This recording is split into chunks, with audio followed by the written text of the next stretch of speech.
Whittles is in Alexandra right now, and he joins us. So, Govan, what actually happened with the shutdown today? What are the police saying about their assessment of how it went?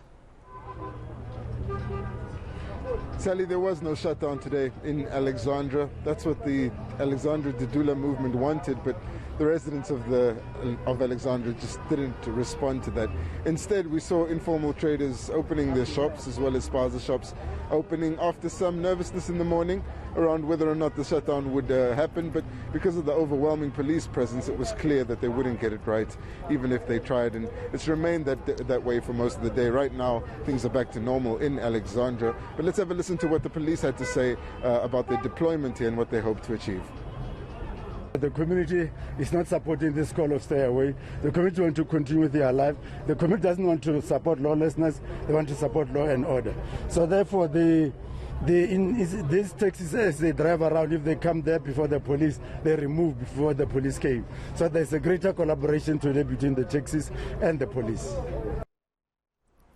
It's potentially encouraging news to hear, but of course there's a heavy police presence. Is the Joburg Safety MMC confident that when the police presence dies down, everything will stay calm? What's he saying?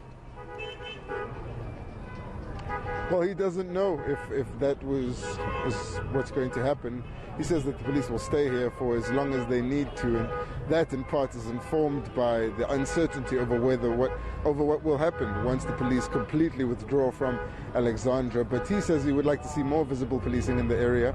And I asked him a few questions about his view regarding the confrontation between the Alexandra Dudula Movement and the foreign nationals who are operating shops and vending informally here on the sidewalk. Let's have a listen to what the MMC had to say.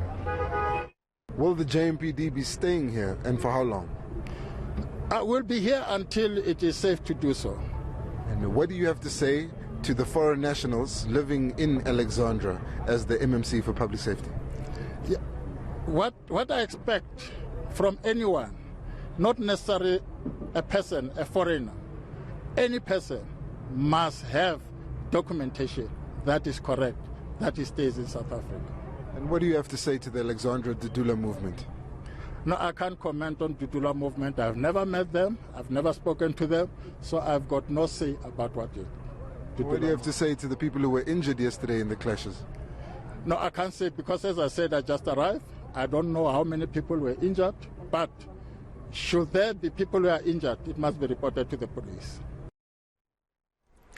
So, Govan, the impression we're getting really is that this Alex Dudula movement is not well supported, that it's a small group of people, but we know all too well how anti-foreigner sentiment has flared in Alex in previous years.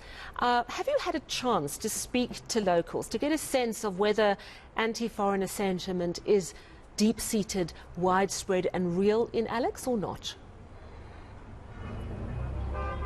I have had a chance to interact with some of the residents here. Some of them hold xenophobic attitudes towards foreign nationals, but what happened yesterday seems to have united informal traders, whether they're foreign nationals or South African, because in confronting the informal traders, particularly here on the sidewalk at the stands behind me, the Dudula Movement members who went from shop to shop asking people for IDs and papers approving their asylum didn't discriminate once the clashes broke out, and they ended up targeting South African informal traders as well as foreign nationals. And because of that, there's a lot of unhappiness here on the streets of Alexandra with the Alexandra Dudula Movement, and that is what some people say led to them not receiving any support for their call for the shutdown. Thank you so much. eNCA's Govan Whittles coming to us live from Alexandra.